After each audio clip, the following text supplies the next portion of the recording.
హల్లెలూయా. మన ప్రభువైన యేసుక్రీస్తు నామములో మీకు శుభమని చెప్పుచు ఏ రోజుకు ఆ రోజు అప్పుడెప్పుడో ఒక్కసారి దేవుడు చిత్తం చేశారంటే సరిపోదండి.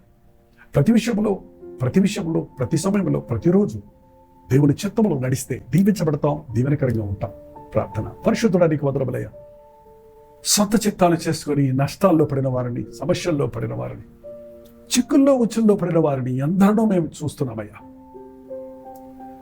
మా ఇష్టము మా దృష్టికి మంచిగా ఉన్నా అది మాకు కీడు కలుగజేస్తుందని, ఒకటి ఎదుట సరైన మార్గముగా కనబడినప్పటికీ అది మరణానికి దారి తీస్తుందన్నట్టు మా విషయమై మేము స్వార్థపూరితులుగా ఉండక దైవ నిర్ణయాలను ఎరగటానికి, దైవ చిత్తం ఎరగటానికి, దైవ చిత్తము చేయనట్లుగా విశ్వాసముతో మమ్మల్ని మేము అప్పగించుకొని, అయ్యా యేసయ్య నీవే మమ్మల్ని సృష్టించావు, నీవే నీ రక్తం ఇచ్చి కొన్నావు, మేము నీ సొత్తు కనుక నీకిష్టులుగా బ్రతుకుటకు మా ఒక్కొక్కరికి సహాయం చేయమని క్రీస్తు నామములో అడుగుచున్నాను తండ్రి.